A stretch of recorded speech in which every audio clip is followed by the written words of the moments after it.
Hi, welcome to another Creator Answers, and in this one I'm going to be talking about how to interview people for your channel. So if you're new to my channel, hit that subscribe button and hit that alarm bell to be kept informed of everything I put out. So let's get straight into it, because interviewing people for your channel is a really good way of getting pretty easy content. It adds interest, it's important for collaborations, it's such a useful skill. But it's also something that people don't really know how to do. So I've got a list of tips here of things to check off your list before you interview somebody, or things to do while you're interviewing somebody. And I'm also going to give you a quick rundown of the kind of kit that you need to help you give the best interview that you can. So, are you sitting comfortably? Do you have a notepad ready to take some notes? Let's dive straight in. And the number one thing, this is not really in any specific order, but the first thing you should think about before you interview somebody, pick a good location. This is really important. And this is something that we hit across at VidCon recently. And you'll see on my channel quite a few VidCon videos. And location is important for lots of reasons. One, it's useful to keep the person you're interviewing comfortable, and so they're in a home location, so they're more relaxed, they're surrounded by things they're familiar with, and people you'll be interviewing may well be really nervous and not really comfortable,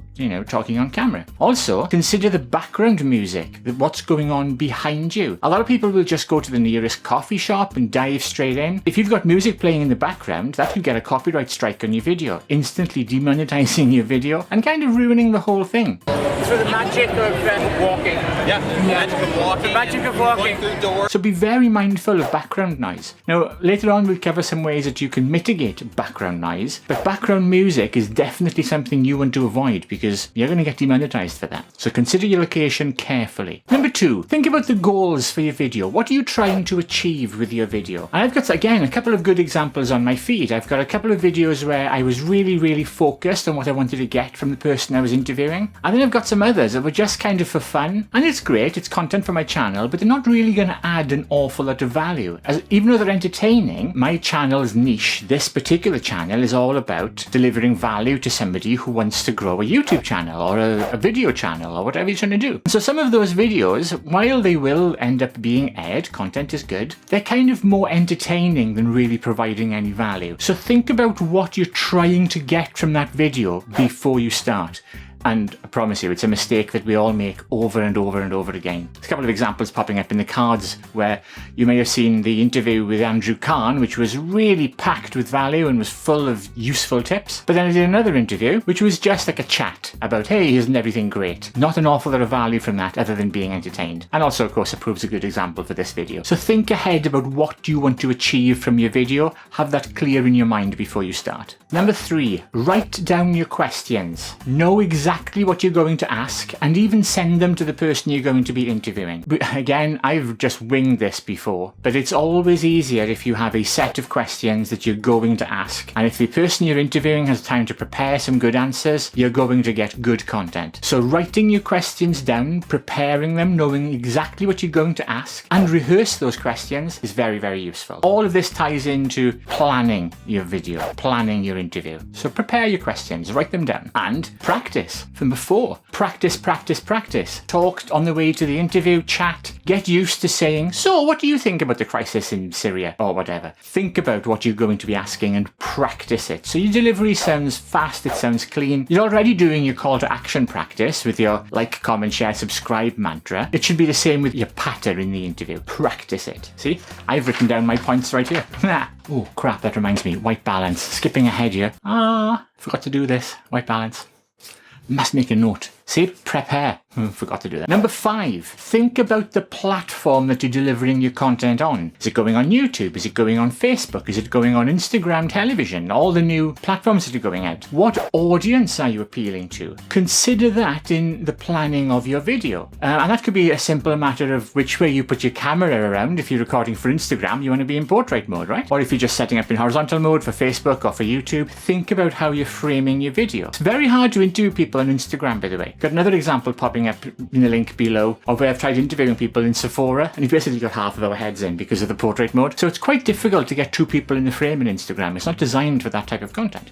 So consider where you're going to be putting your content when it's done. And also, I mean, as an aside, and this is true for any video, think about your calls to action. Make sure that like, comment, share, subscribe may not make much sense in a Facebook video because you don't subscribe. So you may want to change your calls to action, or even possibly record several pieces for each of the videos, for each of the platforms that you're going to be posting this content on. Number 6. And I cannot stress this enough. I have screwed this one up so many times. Know your gear. Do not rock up to an interview with untested gear. And this should make a lot of sense, but seriously, we have all done this. You've got a brand new camera. I'm going to field test it on this new job. No. Stick to the one that you know for the jobs. Take your new gear out to play with and only bring it in as your A gear when you really know it inside out. The last thing you want to be doing is fumbling with your new camera while the talent is sitting there waiting to be interviewed and you're like, I don't know what's wrong. Do not go out into the field. Do not go and start recording content without knowing your camera inside out. And this is true for your microphone. This is true for your video. Know your gear. Be professional when you're doing this. Seriously.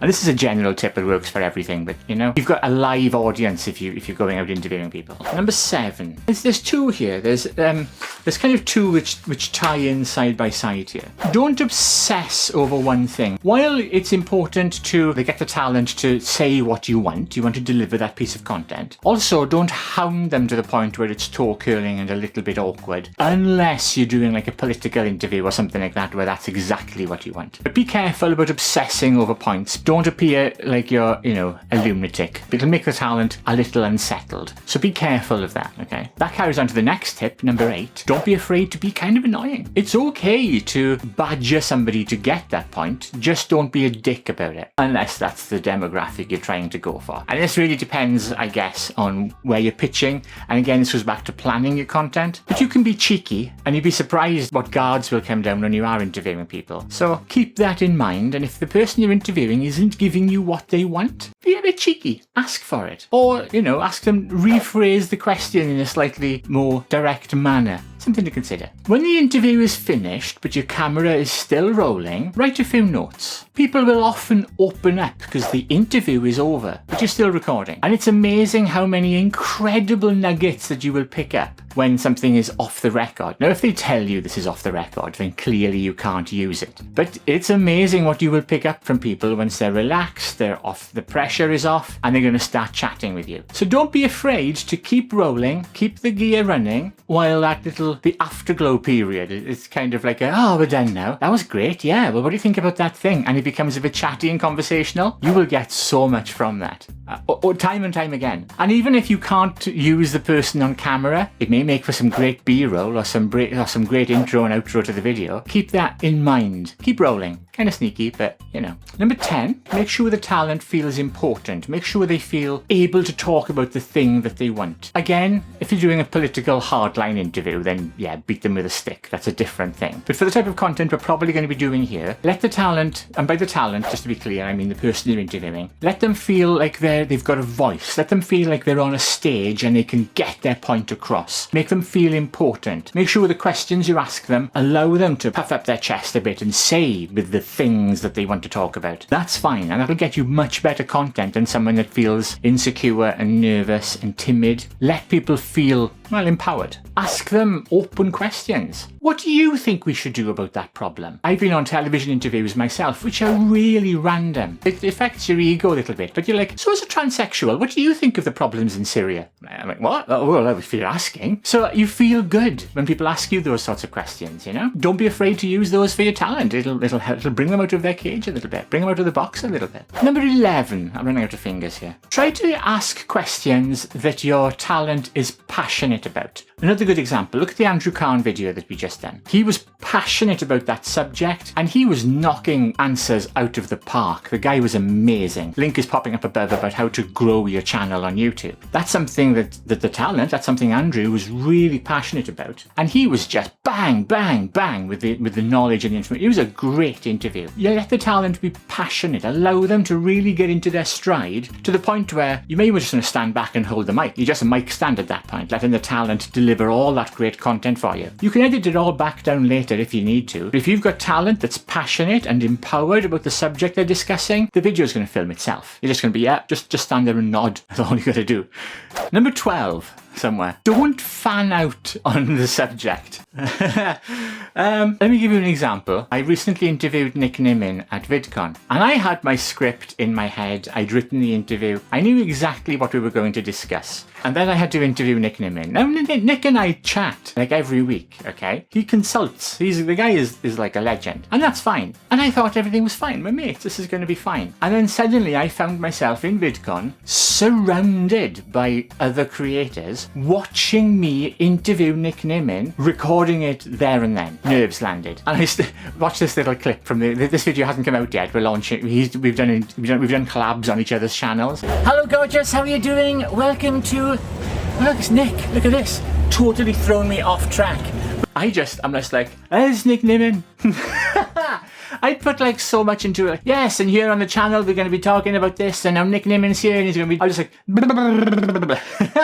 I just lose it. I just fan out because Nick. But you know what? Here's the weird thing. That actually worked better than my rehearsed intro because it's kind of fun, and we still get the value from the content out. It's a really good video. You're going to love it when I think it's coming out next week. Stay tuned, obviously. Call to action. You know, be prepared to sometimes lose your mind a little bit when you meet one of your heroes and you're suddenly interviewing them. Because when you interview famous people, other people will want to watch. People are interested. So suddenly you're up on stage with the celebrity. It's you and the talent, and people are going to watch. And suddenly it can make you nervous. You know, be prepared for that. It gets better. Be prepared to fan out and just lose your crap when, you know, you're interviewing actually famous celebrity people. Number 13 in the list of top tips. One more to go after this. Don't be afraid to tell the talent what you want. Set out expectations and say, look, I know we haven't said this. Here's the angle I'm looking for. Can you say something along these lines, please? Obviously, you're not asking them to lie here. But if there's something they haven't said and you really want to cover in the interview, ask. It's fine. They won't mind. So don't be afraid to ask the talent what you want. Just say what you want from the video. Do a quick little edit on the fly or write a question down on your notepad or whatever you're doing and shoot a question. You can fix all this in the edit afterwards, but don't be afraid to include the talent in what you're trying to achieve and ask them. They'll feel good about it. They feel like they're part of the process. Don't be afraid to ask. Don't be all bossy, you know? Rather, don't be all, you have to control everything. Let people feel like they're involved. People will respond much better if they've bought into what you're trying to do. So don't be afraid to ask for what you want. Even ask them directly for a quote. Ask them for a soundbite. And I didn't do this with Nick Nimmin, and I really should have. Ask them to perform your call to action for you. So get somebody famous who you're interviewing to do your end slate. How much fun would that be if you could interview 10 famous people and get 10 endings for your videos from famous people with end slate interviews? Something that radio presenters have done for a long time. And I'm kicking myself I didn't ask Nick to do that for me. Dope.